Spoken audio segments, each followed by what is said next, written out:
नमस्कार, सभी EPS 95 pension धारकों का स्वागत है। पेंशन धारकों के लिए बहुत ही बड़ी खबर इस वक्त की निकलकर सामने आ चुकी है।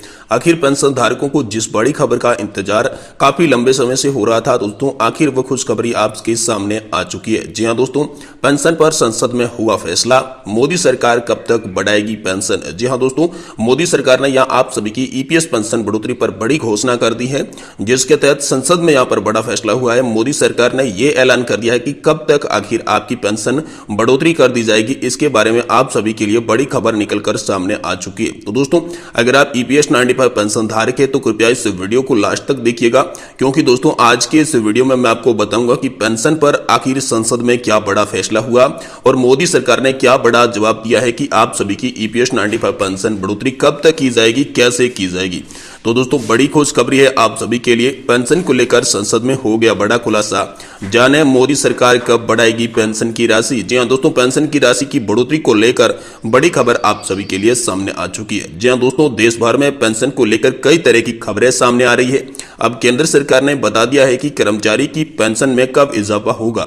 जैसा कि आप सभी लोग जानते हैं कि लोकसभा चुनाव आने में अभी 1 साल का समय हुआ है और ऐसे में लोगों को उम्मीद है कि सरकार कई लोक लुभावन घोषणाएं कर सकती है। इसके साथ ही प्रयास ये लगाए जा रहे हैं कि सरकार पेंशन में भी काफी ज्यादा इजाफा कर सकती है। साथ ही न्यूनतम पेंशन को लेकर भी बड़ी घोषणा सरकार के द्वारा फिलहाल में की जा सकती है। लेकिन हाल फिलहाल में इस बारे के अंदर सरकार के द्वारा जवाब दे दिया गया है कि आखिर आपकी कैसे पेंशन बढ़ोतरी की जाएगी, कितनी पेंशन बढ़ोतरी की जाएगी, किन किन कर्मचारियों को कैसे लाभ मिलेगा। इसके बारे में यहाँ पर बड़ी खबर आप सभी के लिए संसद से निकलकर आ चुकी है। तो चलिए जानते हैं पूरी खबर को विस्तार से।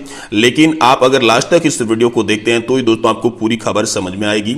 आप वीडियो को आगे पीछे करके देखेंगे या स्किप करके देखेंगे तो दोस्तों आप इस वीडियो की जानकारी से वंचित रह जाएंगे, जिससे दोस्तों संसद में आखिर आप सभी की पेंशन बढ़ोतरी को लेकर क्या बड़ा फैसला हुआ ये दोस्तों आप जान नहीं पाएंगे। तो चलिए जानते हैं। देखिए, राज्य मंत्री ने लोकसभा में दी है बड़ी जानकारी। जी हां दोस्तों, मोदी सरकार ने लोकसभा में पेंशन और परिवार पेंशन की न्यूनतम राशि को बढ़ाने के बारे में यहां पर आप सभी के लिए बड़ी जानकारी दी है। लोकसभा में कार्मिक राज्य मंत्री जितेंद्र सिंह ने बताया कि फिलहाल इस तरह की कोई भी प्रस्ताव नहीं है। इसके साथ ही उन्होंने बताया कि केंद्र सरकार के तहत न्यूनतम पेंशन की राशि 9,000 रुपए कर दी जाएगी। जी हां दोस्तों, बड़ी खबर आप सभी के लिए यही निकल कर आ रही है कि जो न्यूनतम 1,000 रुपए की पेंशन आप सभी को हाल फिलहाल में मिल रही है, उस पेंशन की राशि को 9 गुना तक बढ़ा दिया जाएगा, जिसके बाद आप सभी की जो पेंशन की न्यूनतम राशि है वो दोस्तों 9,000 रुपए आप सभी को मिलने वाली है। साथ ही दोस्तों कितने करोड़ सरकार पर खर्च बढ़ेगा इसके बारे में भी यहां पर उन्होंने साफ साफ बता दिया है। इसके साथ ही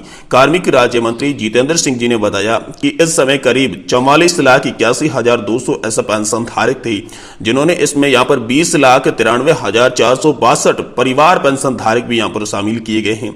इसके साथ ही हाल ही में 2022-23 की इन पर सरकार की तरफ से जो 2,44,777 करोड़ रुपए खर्च हुए थे। जी हां दोस्तों, फिलहाल अभी सरकार न्यूनतम पेंशन की राशि का बढ़ाने पर कोई प्लान नहीं बना रही है, लेकिन मीडिया के संकेतों के आधार पर तो यही लग रहा है कि जल्द से जल्द आपकी न्यूनतम पेंशन की राशि बढ़ोतरी हो सकती है। वही दोस्तों 8वें वेतन आयोग पर सरकार ने दिया साफ जवाब। जी हां दोस्तों, आपको बता दें कि इन दिनों कई बार ये सवाल भी देखने को मिला है कि क्या सरकार आखिरी 8वां वेतन कब लागू करने जा रही है, 8वां वेतन आयोग कब ला रही है। तो जिसके बारे में वित्त राज्य मंत्री पंकज चौधरी ने भी जानकारी दी। सरकार का 8वां वेतन आयोग लाने का अभी कोई प्लान नहीं है और वेतन आयोग को 10 साल में बदलने की जो परंपरा चलाई जा रही है, फिलहाल में उसको बदलने का सरकार द्वारा प्लान किया जा रहा है। यानी दोस्तों हर 10 साल के बाद जो वेतन आयोग बदलता था, उस वेतन आयोग की परंपरा को खत्म करने की बात यहां पर सरकार के द्वारा कर दी जा चुकी है। लेकिन इसी के साथ साथ पेंशन धारकों के लिए तो बड़ी खुशखबरी यही निकल कर आ रही है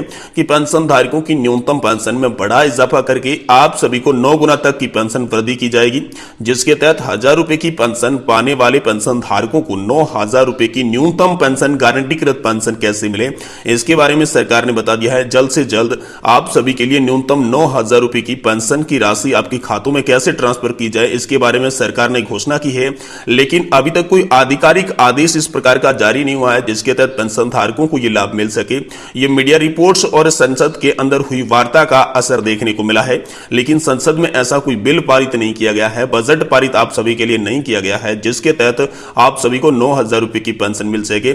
लेकिन तमाम सांसदों और नेताओं के द्वारा उठाए गए सवालों का जवाब यहां पर वित्त राज्य मंत्री जितेंद्र जितेंद्र सिंह ने दिया और जितेंद्र सिंह ने 9,000 रुपए की पेंशन बढ़ाने के सिर्फ यहां पर संकेत दिए हैं। बाकी का काम सरकार पर छोड़ा गया है। साथ ही साथ ईपीएफओ है और सेंट्रल बोर्ड ऑफ ट्रस्टी यानी कि जो सीबीटी है उसके पर ये बाकी काम छोड़ दिया गया है, क्योंकि पेंशन के जो मुद्दे होते हैं, ब्याज दरों पर फैसला करना होता है, पेंशन की राशि का बढ़ाना होता है, ये जो मुद्दा होता है ये दोस्तों सीबीटी के अंदर आता है। और जो सीबीटी है वो श्रम मंत्रालय के अंडर में आती है। श्रम मंत्री आप सभी जानते हैं कि भूपेंद्र यादव भी अब पेंशन को लेकर एक्शन में आ चुके हैं। श्रम मंत्री ने भी कई बार पेंशन को लेकर बड़े लोक लुभावन वादे करने की घोषणा की थी। और साथ ही में आप सभी जानते हैं कि कमांडर अशोक जी रावत जो कि एनएससी के नेता है, एनएससी के कमांडर अशोक जी रावत लगातार पेंशन धारकों की पेंशन बढ़ोतरी को लेकर बड़ा संघर्ष कर रहे हैं, बड़ा प्रदर्शन, धरना प्रदर्शन, रैलियां, आंदोलन कर रहे हैं, जिसको देखते हुए प्रधानमंत्री नरेंद्र मोदी भी एक्शन में आ चुके हैं। मोदी ने भी आप सभी की पेंशन के बारे में बोलते हुए संसद में बड़े ऐलान किए।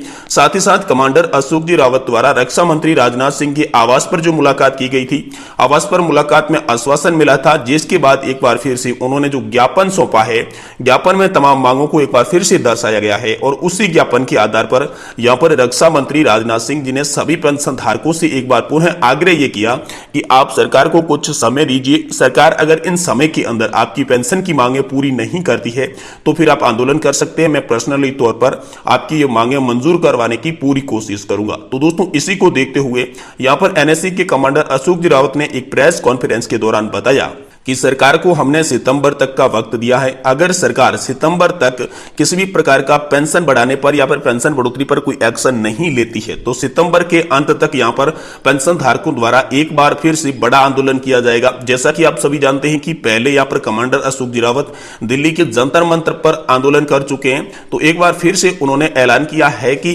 अगर पेंशन धारकों की तमाम मांगों को मंजूरी नहीं मिली तो दोस्तों एक बार फिर से बड़ा आंदोलन किया जाएगा पेंशन धारकों के द्वारा। और इस बार जो आंदोलन होगा वो आर पार की लड़ाई का आंदोलन होगा, जिसमें कमांडर अशोक जी रावत ने घोषणा कर दी है कि पेंशन धारक किसी अन्य का तो नुकसान नहीं करेंगे लेकिन खुद का ही नुकसान करेंगे, जिससे यहां पर सरकार को यह समझ में आ जाएगा कि पेंशन धारकों का ये जो मुद्दा है ये कितना बड़ा है। लेकिन इससे पहले ये नौबत न आए, इसके लिए यहां पर कमांडर अशोक जी रावत ने कहा है कि जो 2024 का आम लोकसभा चुनाव का माहौल चल रहा है और चुनाव के माहौल में सरकार लोक लुभावन की बातें तो कर रही है, लेकिन अब वादा कब तक पूरा किया जाएगा। उन्होंने तो यह भी कहा था कि दोस्तों सरकार ये जो मानसून सत्र शुरू हुआ है सरकार का, इसी मानसून सत्र के अंदर सरकार पेंशन धारकों की पेंशन बढ़ोतरी की जो तमाम मांगे हैं वो पूरी करेगी, ऐसा आश्वासन मिला है। लेकिन इसके बावजूद अगर ये तमाम मांगे पेंशन धारकों की पूरी नहीं की जाती तो सितंबर के बाद एक बड़ा आंदोलन किया जाएगा, जिसमें आपकी जबरन यहां पर संपूर्ण मांगे पूरी करवाई जाएगी, ऐसा कमांडर अशोक जी रावत ने कहा है। बाकी दोस्तों, आप अगर कमांडर अशोक जी रावत को पसंद करते हैं, अशोक जी रावत की बातों से सहमत है, तो आप इस वीडियो को लाइक जरूर करें। साथ ही आप कमेंट बॉक्स के अंदर अशोक जी रावत को कुछ लिख भी सकते हैं, कह भी सकते हैं, उन्हें सहानुभूति प्रदान कर सकते हैं। साथ ही साथ दोस्तों, आपका अगर मन में कोई भी सवाल है ईपीएस 95 पेंशन धारकों के लिए, पेंशन धारकों के लिए, और आप ये वीडियो कहां से देख रहे हैं, साथ ही साथ आपको हाल फिलहाल में कितनी पेंशन मिल रही है, इनकी बातों की जानकारी आप हमें नीचे कमेंट बॉक्स के अंदर जरूर बता सकते हैं। साथ ही जो सवाल होगा उस सवाल का जवाब मैं अपनी आने वाली नेक्स्ट वीडियो के अंदर देने की पूरी कोशिश करूंगा। तो दोस्तों, वीडियो को देखने के लिए धन्यवाद। मिलते हैं फिर से किसी नेक्स्ट वीडियो में ईपीएस 95 पेंशन से जुड़ी बड़ी खबर के साथ।